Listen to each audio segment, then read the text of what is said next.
All right. Hi, everyone. Hi. Hi. Today, I wanted to talk about power and privilege and social constructions of difference. The reason I wanted to discuss this because it was part of our readings of the week. Um, so, as you can see, I share an image that says power, privilege, preference, and difference. If you can change to the next page, Mikaela. All right, so this is the introduction, and I did 4 bullet points that has social differences are not the natural, they are socially constructed. Power determinants which differs matter, and then privilege distributes advantages across groups.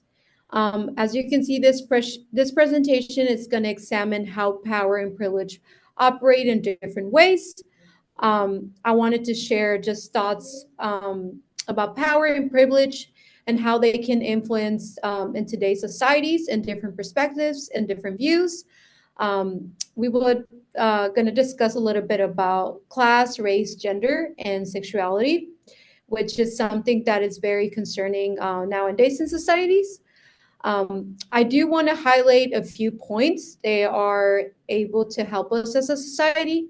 And I'm going to use in the PowerPoints, I'm going to explain a little bit about the frameworks that I'm going to illustrate. So if you can switch to the next page, please. Okay. So in this slide, I want to just define power. A lot of people think power means people they are in higher powers, have a high title like police officers or presidents or governors or just people who are in like the higher power, um, who have a big title. But in reality, power just in general means that it could share like norms, values, and outcomes. It can also be like institutional, instructional levels. Often it's invisible for those that benefit from it, and also maintained through laws, policies, and culture practices. Could be um, the main definitions of power. So yes, most people think of again power could mean politician, governors, presidents, or just like community leaders. A lot of people thinks that just by stating the word power means somebody who's like in the top level, even just like a CEO. If you work in an organization or a company, sometimes people think power of those or people who are in just a higher position. But in reality, like I mentioned in the slides, it's like institutionals, healthcare systems, education systems. So those are like structural levels that sometimes individuals don't recognize and don't realize it. But those are some of the frameworks that I wanted to mention of the definition of defining power. If you can switch to the next page, defining privilege.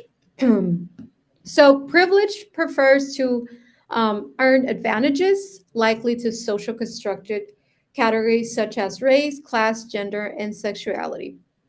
Operates regardless of individual intent and reinforced through everyday practices and institutions.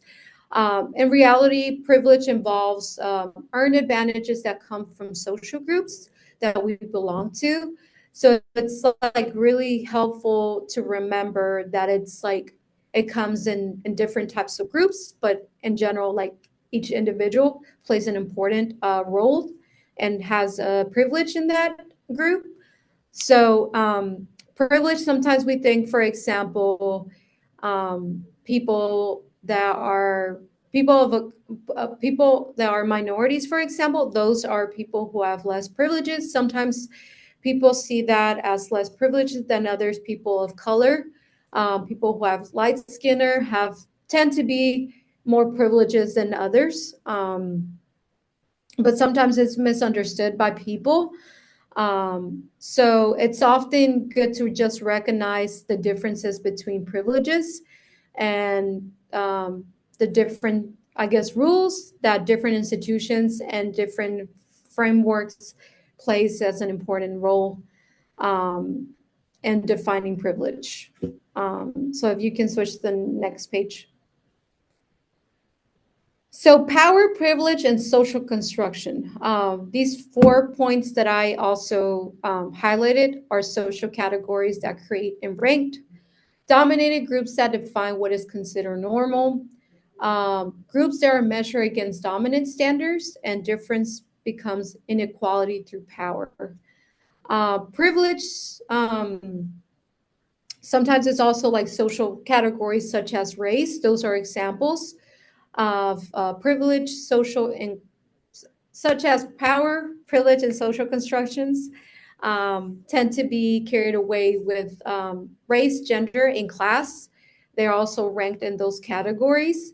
And groups that also have power hierarchy, such as consider professional or non-professional as well. Um, so everyone in general is can be judged based on their standards and their different standards of their work systems. And this makes the system to be unequal and not have like inequality. And sometimes that could also play a role in social constructed ways. So it's defined in those terms. Um, yeah, if you want to switch to the next page. So I wanted to share a peer review article that had race and stated like race and central organization principles, society, power and social constructors, and equality persist even without racism.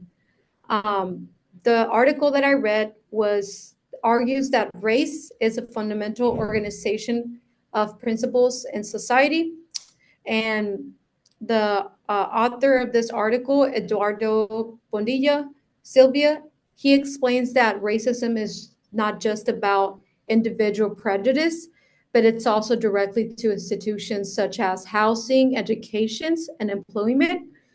Um, and even people sometimes have this thing or this code that's called colorblind or non-racist or an equality that persists that becomes like a power of operating different structural levels. Those are like important like points that Eduardo explained in his article that I wanted to share. So you can switch to the different. Excuse me, I'm gonna drink some water. Sorry. Fine. Okay. Um, in the same article, excuse me, sorry. Um, one of the most important points that he discussed in his article was about racial inequality that doesn't require like individuals that continue existing. Instead, sometimes there are systems that reproduce inequality through policies, routines, and sometimes natural practices. And I think this point of view that he mentioned can help us like explain racial privilege and today's societies. Sometimes people just want to just reject that racism. So it really just depends on people's positions and standards of either accepting it or rejecting racism. So there are different types of views nowadays in societies. So it varies on people's perspective. Um, and I know there's like, for example, I can explain like a racial operation could be like nowadays you see um, police officers who are light skinned, and sometimes you see if they drive around neighborhoods, there are people of color that are minorities. Sometimes you would see that they're more detained than people that are lighter skinned. So those are like examples that he mentioned in his article, and I think that's a good way to see it because in today's society it does happen. And I think even as social workers nowadays, like it's good to have that voice and speak for those that are like just in general being racist and being mean and rude to each other regardless of the background and their skin colors. And we can be the voice of those who can't speak for themselves and are scared, maybe because they're minorities and they know that they might be thrown to jail because of my skin color or by economic status. So it varies on people's levels.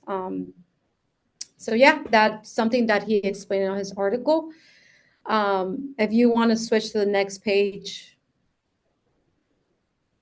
So applying theory is a good example of segregation that we see nowadays. For example, housing segregation affects education and employment. I know sometimes in his article mentioned that there were times that back in the days, like in white communities, if a person of color would come and try to, and Dr. Bembo also mentioned in his class that there was the same tree actually that happened, um, that people of color wanted to like apply to live in that neighborhood, but they couldn't apply because they didn't accept people of color. So it was mostly predominant white people, white color. And I think nowadays it still exists, to be honest. I can give an Yeah. example. My neighborhood, I am from Memphis, Tennessee, and my neighborhood where we actually live with my family, it was a pretty, actually really decent community. But for some reason, now that I guess lighter skinned people are like leaving my community, more people, their brown skin are coming, like different minorities are coming. And just because lighter skinned individuals are scared and they're just afraid, and they could also play a role as just being racism. And that's why they want to leave those communities, because they think like they're minorities, they're going to be crime, violence, and that's the way. Like I feel like society plays a they patrol a big role in today's societies. Um, so I think just applying, these theories like housing segregation, we know that it affects education, employment, racial and healthcare and criminal justice system. You never know. Sometimes they might get denied um, when they apply in the healthcare system. You never know because of their socioeconomic status or their background. So I think in today's society still exists in today's history. Um, so yeah, there's people who do have the privilege, but I think it shouldn't be that way.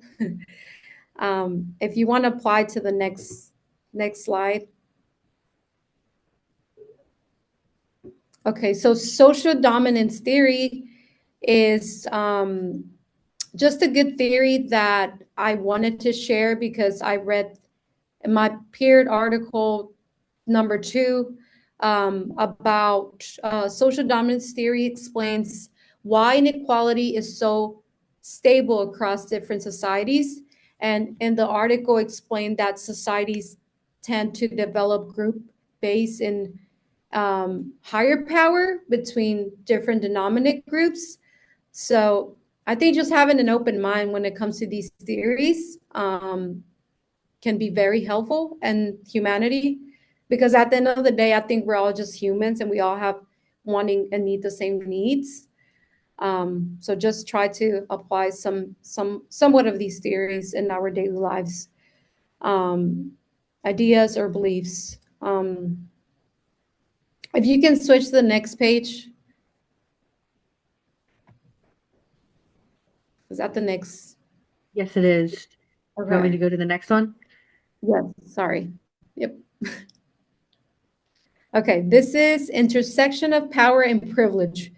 Privilege is not only distributed, but also social categories insert, and then individuals experience multiply advantages and disadvantages. Power operates across different types of identities. I wanted to write in this slide that privilege isn't just privilege. You don't have, just because you have privilege, that doesn't mean that you are seen and you're valued. I think regardless of your race, regardless of your gender, regardless of your class, and different types of experiences, we shouldn't see people of a lesser or higher. I think we should just see all people in general equal. Um, yes, I think those points are important to just see them as equal. Just because you have a higher title doesn't mean that you have more than others. So I don't think that's good. um, if you want to switch to the next page or the next slide, sorry.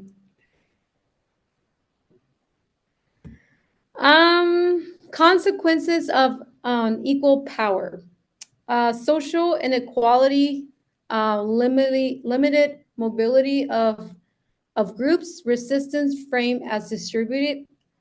Um, I wanted to have this slide because it's a result of inequality that persists in different across different generations and have advantages that builds on itself, while disadvantages that don't.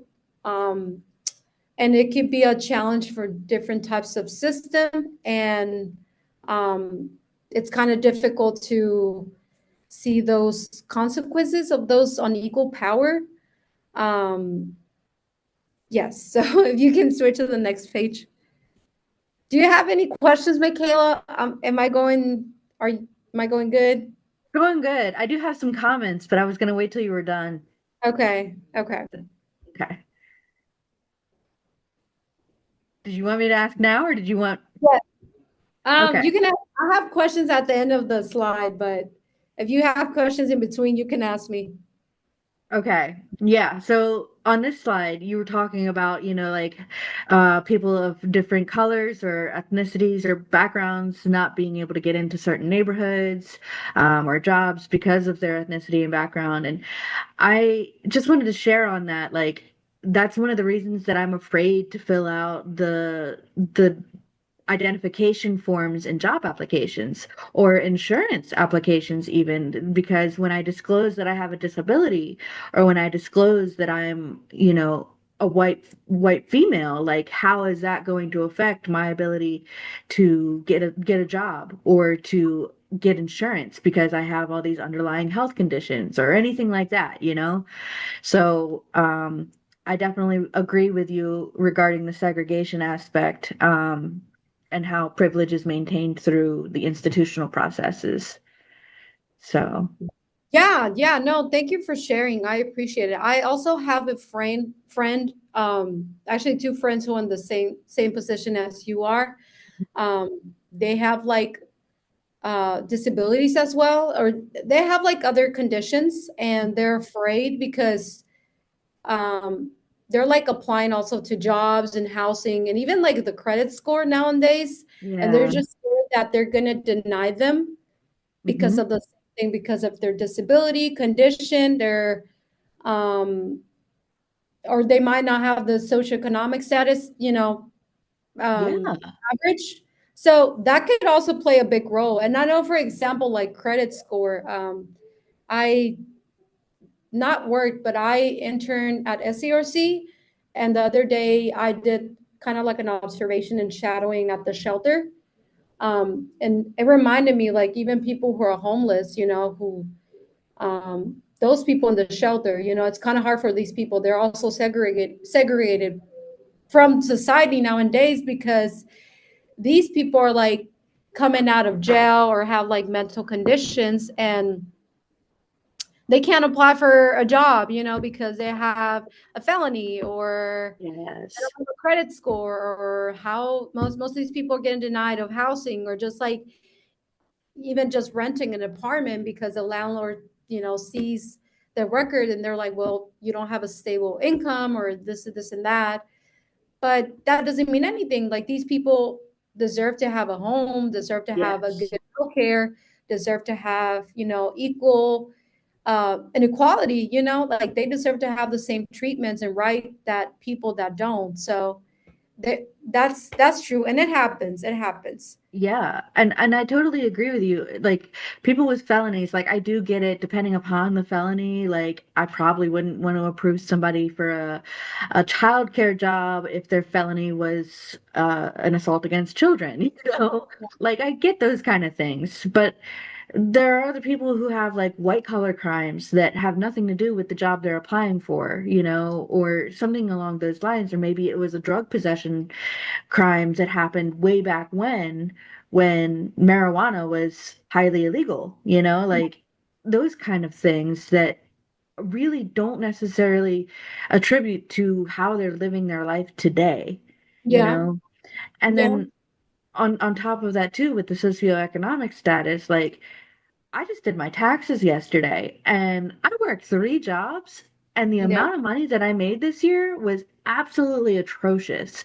I was flabbergasted with how little money I made. And yeah. like, I am still not being approved for SNAP benefits. Like, if Wow. I told you how much I made last year and told Yeah, you that I'm not getting approved for SNAP benefits, you'd be like, WTF, you know? Like, yeah, yeah, it's horrendous, and it just doesn't make sense that people look at one little snapshot of your life and yeah. make all these determinations based on that little snapshot.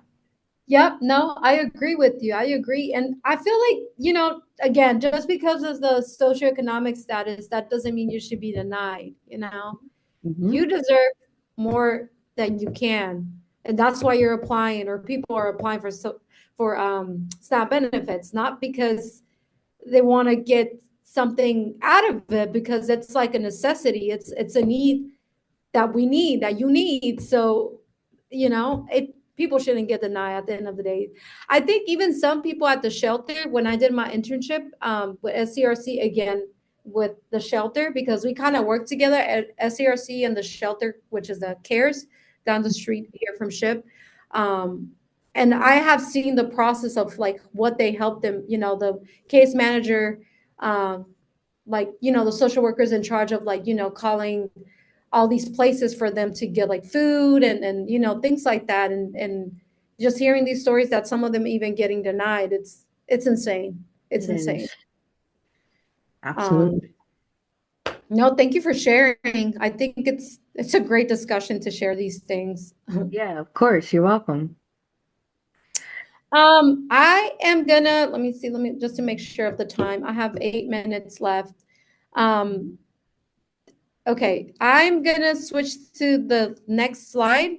We're almost there. I have some questions at the end. Okay. Okay, challenge, empower, and privilege. I think it's important to recognize and address this inequality that takes more of individual awarenesses.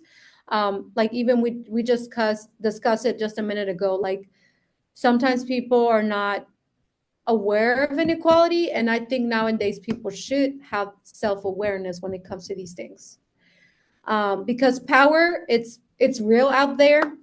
And even just as individuals, we can make a change, institutional and even collective, like collectivism as like a group, um, and understanding like the social construction that helps us with the inequality. It's a great way to just picture it. So yeah, I think I'm gonna have the conclusion, and then I have some questions. If you have more questions for me, if you want to continue discussing more things, just to wrap up, like the power and privilege are not things that there are accidents. These are things that actually happen in real life. Um, and even back in the days, and nowadays, it's still happening. Yeah, socially constructed and institutional are marginalized today, like it was in the past and it is now. So, just a few questions that I have. Where do you see privilege operating in everyday life? Well, honestly, I see it a lot with the legal system and police interactions. So, just for example, I was pulled over on Monday night, coming home from bowling, and I had no idea what speed I was going, but I saw the cop. I saw his brake lights come off. I passed him. I saw him pull out, and I was like, ah, geez, he's got me for something, you know? So like I didn't even wait for him to turn his lights on before I pulled over. And I thought to myself, okay, good. The fact that I pulled right over is gonna get me out of whatever I did wrong, right? And then immediately I thought, no, the fact that I'm white is going to help me get Mm, out of whatever I did wrong. He comes mm, up to my window. He tells me that I was going 13 miles over the speed limit. Whoops. mm. Um, I honestly just wasn't paying attention. It was really late at night. I had a really long day and I had no idea. There was nobody else on the road, so like it just was what it was. Anyway, I was polite and I was nice to the cop and I thought, "Oh, I'm definitely getting a ticket for this." He comes up to the window and he says, "I'm giving you a warning. No fine, no fee, no nothing. Just drive safely and go on about your business." And I thought the whole ride home, if I had been any other ethnicity, there is no way I would have gotten out of that. So Mm. white privilege right there for you, you know? And I'm thankful that that happened for me, but I'm Yeah, also kind of disgusted about it, to be honest. yeah, Because in all honesty, I broke the law. I was doing something wrong, and granted I cannot afford a ticket or points on my license, you know, like, but I should have paid the consequences and I didn't. If I had been any other race or ethnicity, I would have, you yeah. know. No, yeah, I'm so sorry that happened to you. And I think you just share a great point, you know. I mean, you're recognizing, you're being aware of things that are happening. And it happened to you. So it happened to my uncle recently. He got stopped. He was driving, he got stopped as well. But thankfully the police officer, you know, because he's brown skinned, they stopped him. And then thankfully, because his friend was white and was like sitting next to him, the cop was like super polite, and I was like, what? And he's like, if my friend would have not been there, they probably would have taken me, you know, they probably would Yeah, have given me a ticket or something. yeah, So, and trust me, he speaks like really good English, but just because he, you know, his skin color is like brown, yep, like that's the first thing they notice. And I'm just like, wow, like, you yeah. know, like even the officer was like, you know, very friendly to, you know, his friend who's like sitting next to him. And I'm just like, I can't believe that happened. He told me like a few weeks ago, but I'm just like, these are things that, you know, it's unfair, and it shouldn't be. It shouldn't, you know, people shouldn't be treated that way, you know? No, you're right. It should be. The fact is, I broke the law and I should have had consequences for that. I'm thankful that I didn't. But on top of that, too, it should also be if you are polite and respectful and did all the things that I did, like pull over right away, you know, all those things, like regardless of your racial background, if you treat the cop with respect, hopefully he will treat you with respect back. You Yeah. know, and Yeah, that's just not the but they don't. case. Yeah, that's not the case. Just me, trust me. And trust me, there are some really racist cops out there. Oh yeah. Yes. Like, it And is this insane. yes. And this cop was very stereotypical white, rural, like country boy, you know, like so again, had I been any other ethnicity, things could have been very, very different. Yeah. It sucks. It hurts, but Yeah. we can be the change, right, as social workers. I know I should have been like, but I did something wrong. You should punish me. But also like, I can't afford a ticket right now, Yeah. so thank you for the warning. Oh, that's so funny. Yes. Um, I have like two more questions just because we're running out of time. I don't want Yeah, to. go ahead.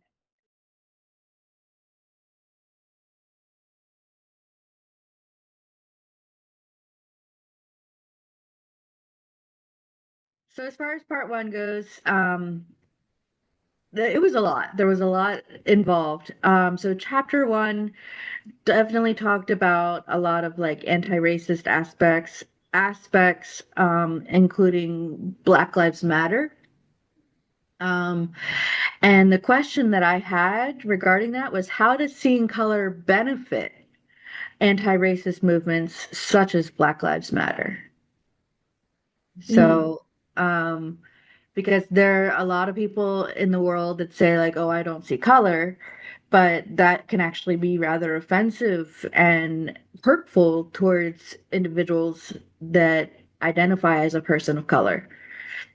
So, how can it be beneficial to see color to help advocate for protests and abolition movements such as BLM?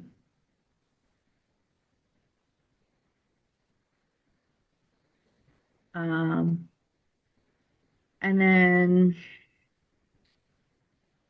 for chapter two, it talked a lot about, or it talked a bit about this individual, Susie Giori Phipps. I might be saying that wrong, but basically how she basically got tested and had like a really small percentage of Negro blood in her system. And she fought to get her status changed as a white individual in the court system. And she lost because of the percentage of blood that was Negro or black. And so um I think it was like 30.34, hold on, 132nd designation. So it was more than that. And because it was more than 132nd of black blood, she was considered black. And my question for that is, what does it matter what your blood type is or blood says? Whether it's the percentage of Negro blood or the percentage of Hispanic blood or anything along those lines, when we all bleed the same, you know?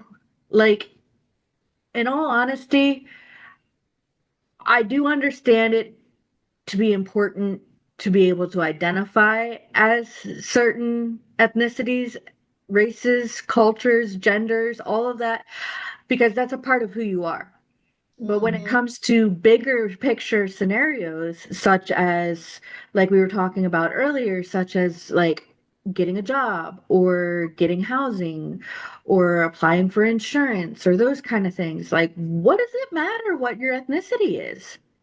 You know, it shouldn't make a difference in that sense. mhm. Um, so yeah, that one kind of irritated me and made me frustrated. No, I agree. It doesn't matter your blood, your your or your class, your gender, or just in general, your who you are as a person. Yes.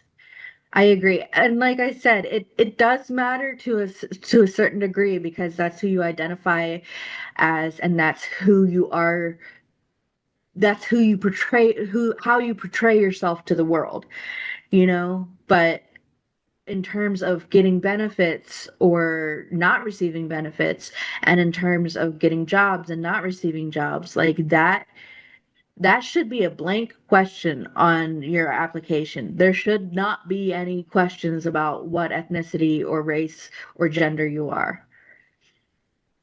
Um, all right. So the third chapter, Inventing White Privilege, that one was pretty interesting to me. Um, I found it really intriguing that it mentioned that in the 1700s, individuals of different cultures and races would get married, they would live together, they would be friendly neighbors towards each other, they would run off together, all these things that we're striving for today to be applicable. And then in the late 1700s, something shifted. And I just don't understand how, like, what happened that racism started to present itself in the late 1700s to take on the role of what it is today, basically. And how has such a disgusting concept lasted through so many generations, including generations of ones that turn out activists and abolitionists.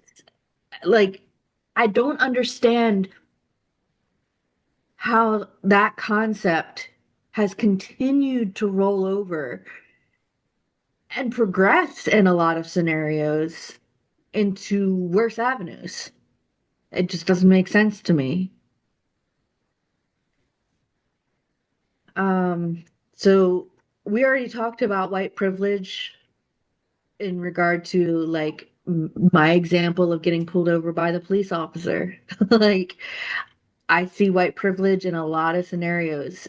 And though it has benefited me and I'm thankful for the outcomes, I'm not thankful for the reasons behind the benefit, if that makes sense. I No. feel like there should be equality across the board for that. Um, Number four, or chapter four, how Jews became white folks and what that says about race in America. This one was a little bit of a tough read for me. I had a hard time following where the theory was going, to be honest. But I kind of got the question of how did anti-Semitism work out to benefit Jews? Yet we can't seem to do the same thing with anti-racism and different cultures and ethnicities in America. You know, in this chapter, it talked about how Jews, in particularly, were able to come out of the anti-Semitism aspects of World War II and become kind of, in a way, higher up on the hierarchy of power. They were seen as white individuals, despite the fact that they were from multiple nations, such as Europe and Scotland and Ireland and all that. Yet Chinese individuals who are also white were completely excluded. Mm. So again, there's that aspect of the anti-Semitism worked out for the Jewish people, but the racism aspect is still very prominent and applicable in America. And I don't understand how we can't apply both of those in the same way and show that regardless of your race or your religion, hierarchy shouldn't be reliant on those two aspects.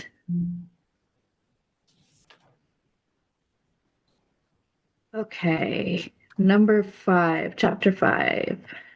Sorry, I'm just scrolling through here so that I can remember the titles and all that. Good.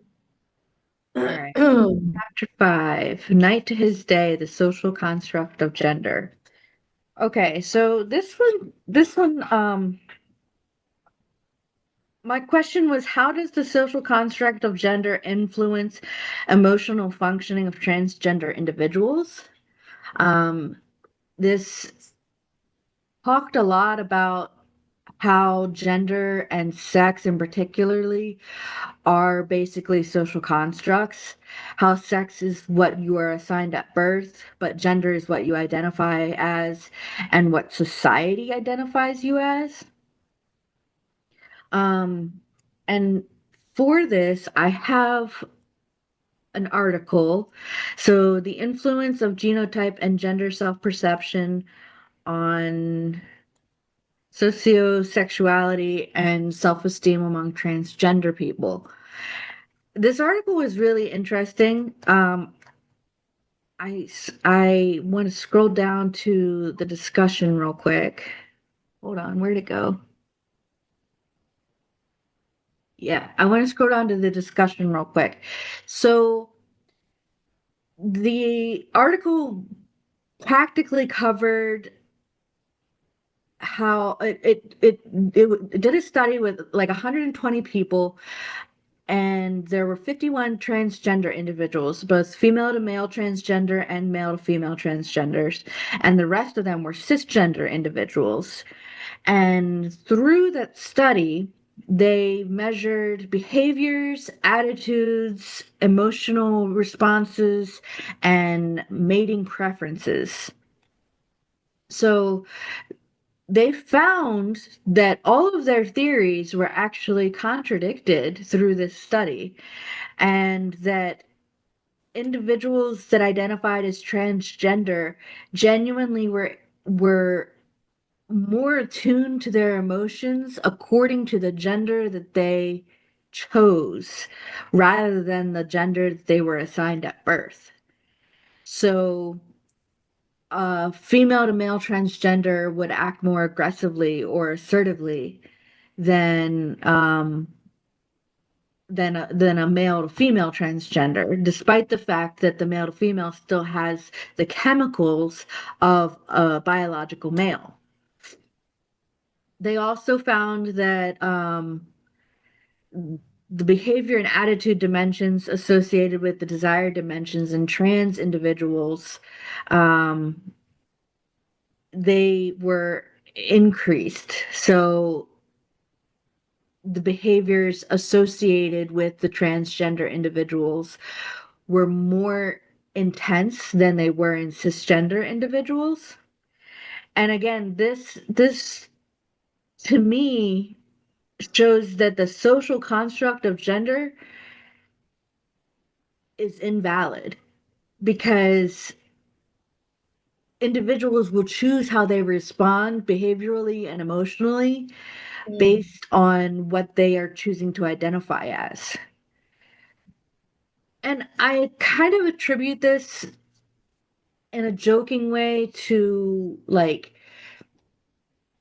white men who feel that they are part of a black community and how they act a certain way. And let me adjust that actually. So like white men that identify as an inner city community and how they will act as if they don't have, let me think of the word.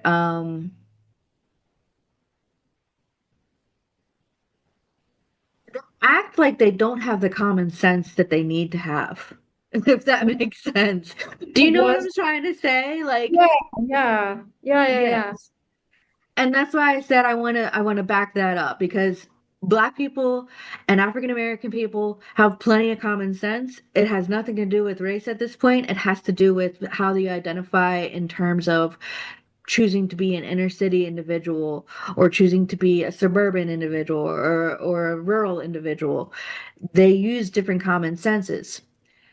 And the same is true in the adverse. So, for example, I grew up in Clear Spring, where we had 117 students graduate from our class. And of those 117 students, there was only one Black individual. And that Black individual was just as country as any of the white boys. And Ooh. he would go cow tipping with the white boys, you know? You know what? You know what this reminded me? Yeah. Did you ever listen to Eminem? Yes. For some reason, it reminded me of the Eminem because you know Eminem, he's white, Yes.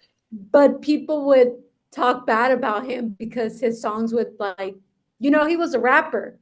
And you know, Yes. back in the days, people that were rappers were mostly um, you know, African Americans or you know, Hmm. black people in general. So it makes it's just so funny that these white men would like maybe even like bully him, you know, Yes. because he wanted to be country. I mean, you know, he Yes. gets the boots. Like, so I 100% agree with your example. I mean, if you watch the movie 8 Mile with Eminem in it, and he is portraying the character B Rabbit, he is the only white rapper in this rap club basically, and Uh-huh. he is ridiculed and harassed because of it. Yeah. But then when Darius Rucker came out with that song a couple years ago, oh my gosh, I can't think of the song right now, but he came out with a country song. Darius Rucker is a black man who initiated the band Hootie and the Blowfish. So he was known for his like R&B and rhythm and soul kind of vibe, but then he Yeah. went solo and came out as a country artist. Very, Ooh. very different. And he What's his was name? really What's his name? Darius Rucker. I'm gonna look him up because I actually don't know him. Yeah, Darius Rucker. But like So so he what's his story? What's his story? I'm sorry. that's okay. So like he started out with the band Hootie and the Blowfish Okay. as rhythm and blues, soul, R&B. I'm not 100% sure what the vibe was because I never really listened to them, but he then came out just a couple years ago as a country artist and he sorry, my roommate just came in. He came out as a country artist and came out with a song and he got ridiculed and harassed because they were like, "Oh, you can't be country, you're rhythm and blues, you're R&B, you're whatever." And it's like, why is society constructing who we should be? You Yeah. know? Yep. Mm-hmm. Yep. Yeah. No, I agree. I agree. And it makes it even like sense, for example, nowadays, even back in the days and nowadays, like females should not be playing soccer or like sports, and it's something that it's even portrayed nowadays too. Like, Excuse me. just because you're a female or a male, that doesn't mean you shouldn't do certain things a certain way. Even Yes. like male nowadays who are actually males, some males actually wear the color pink. And even as us females, we sometimes I think that's attractive to, like, for me personally, as a female, for a man to wear pink, that doesn't mean they are, portraying a different way, but you can wear pink if you want to. Yes, yes, agreed. Well, it's funny you mentioned, about females being told basically that we can't play soccer or we can't do this or that. I'm gonna jump ahead a little bit Yeah. into chapter 10. So let Okay. me jump back real quick here to chapter 10. I believe it was like page 200. Thank you for sharing the article. It was interesting to see Yeah, that. you're welcome. Yeah. So, chapter 10 talks about domination and subordination, and it talks about the idea of like the student reaching a level where they are then equal with their master, and Mhm. even in some scenarios, the student becoming the master. Mhm. But they also talk about the idea of ascription, which is basically whatever you're assigned at birth will make you subordinate and inferior. So if you're a female, you are unable to do certain things because you're a female. If you are black or Asian or whatever, you're unable to be as superior or dominant because of those traits.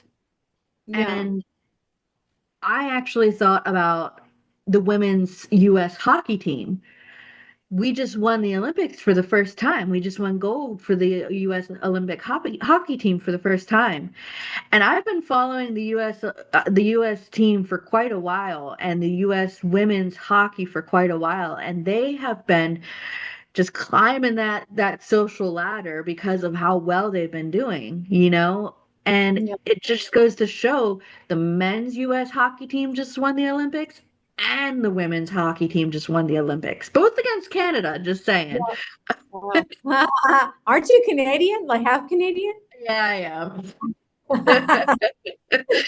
But I think it's funny because Canada is like ice hockey is their national sport. We beat them. Funny. I love that. I Yeah, actually never seen a hockey game, but I wouldn't mind seeing it. definitely check it out. But yeah, so my point was saying that like women are supposedly subordinate, but they are showing that they are just as capable as men are, maybe with different guidelines and expectations. But the idea is they want a hockey game with the same rules, same policies, same procedures as the men just won their hockey game with. So, You know what this um, reminded me?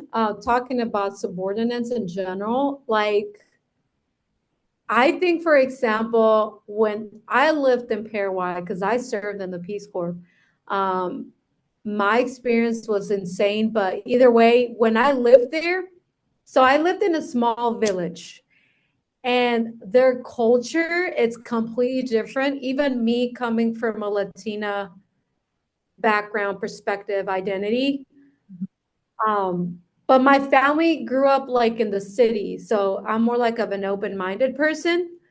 The way I was raised was completely different. Either way, when I lived in that village, the way men would treat women, like, the woman has to be the one who's like cooking, doing the chores, and the yes, man is out there working and, bringing the income and things like that. And women are not supposed to be, um, like, they supposed to be quiet when the man comes along. And I was like, no, this is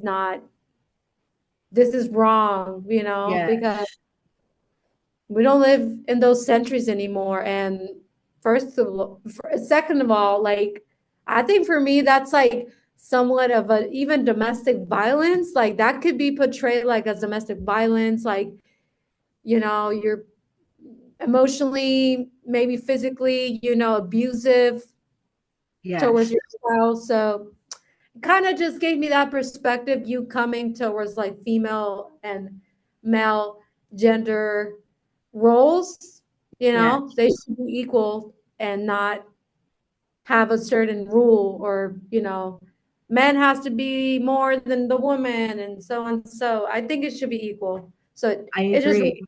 that, yeah.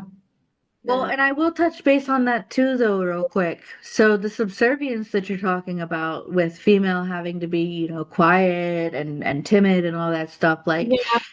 your point in we don't live in that kind of a century anymore. Like I definitely agree with that. But unfortunately, there are so many different cultures around the world that do still believe in that aspect, Yeah.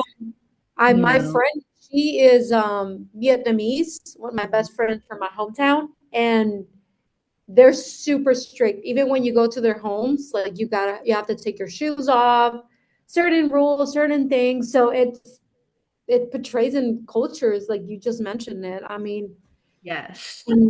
we have to be respectful. I try to be respectful and not be biases when I come along her family. I try to respect her rules. I try to take my shoes off, whatever, they need me Yeah. to do. I try to just, because I'm It's there. respect. Yeah. Respect, So you have to be open about it and, understanding about their culture and respect that. Yes. I do agree with that 100%. Just because of time restraints, I'm gonna jump back in. Go ahead. Um, yeah. So chapter 6, flipping the script, Black manhood and the proactive process of becoming. This article, without getting too deep, or this chapter, without getting too deep into it, actually reminded me of George Herbert Mead's article, The I, the Self, and Me.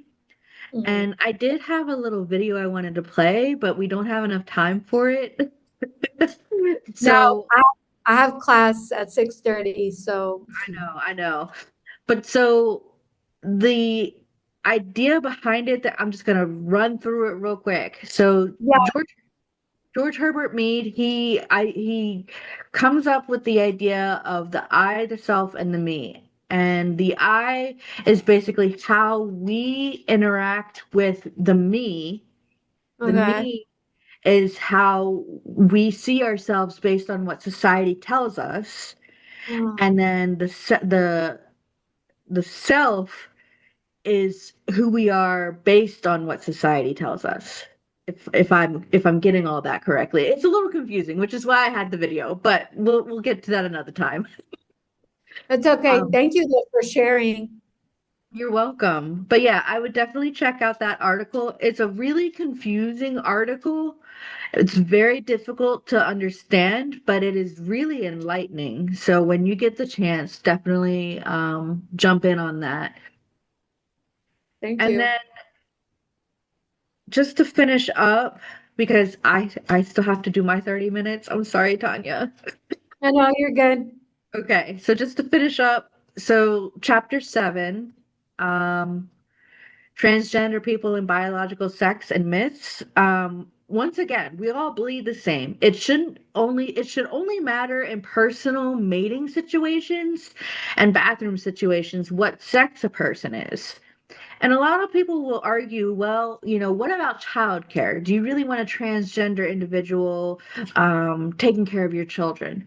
And my response to that would be, in terms of childcare, it shouldn't matter what gender a person is, but whether Mm, you feel comfortable with them around your children, you know? And I think back to the classic movie Daddy Daycare with Eddie Murphy, like it's a group of guys that are running a daycare center, and mm, everybody recognizes that they are just as capable and just as compassionate as a group of females could be, you know? And then chapter 8 here, come on. There we go. Debunking the pathology of poverty. Um, there are two quotes that I wanted to point out in this. Poor people need stronger incentives to get off the couch and find a job. Representative Paul Ryan, a Republican from Wisconsin, noted this. And then later in the chapter, it says, poor people cause their own problems. And mm, I'm just going to point to the book mm, Mutual Aid. mm, mm. Um, Yep. yeah, by Dean Yep. Spade, because he Mm, talks about the difference between charity and mutual aid and talks about how poverty is not necessarily a construct of individuality, but mm, it's more of a construct of government and the failed systems that we have in place. mm, So, the last chapter that I'm going to touch on is chapter 9, Disability and the Justification of Inequality in American History. The idea behind this chapter is that disability equals inferiority, which I think is total BS. And I'm going to give you three quick examples of this. So, my niece, Caitlin, she is 16. She was in a bad accident 2 years ago, and she lost her hand in the accident. And she has since resumed being a wrestler for her high school, and she is top of the charts. She wins almost every match that she's up against, despite not having a hand. And she is planning on going to college for wrestling with a full scholarship. wow, that is impressive, by the way. Congratulations. Yes. Yeah. I have an ex-significant other as well. They were in a bad motorcycle accident when they were on active duty as a state trooper. And with this motorcycle accident, they lost their right leg and they lost mobility in their right arm. But they are still a state trooper and they are working very, very diligently to become the first active state trooper that has a prosthetic leg. So Wow. I mean, and then the third example I would use is how there are individuals on the autism spectrum disorder that are savants. They are so intellectually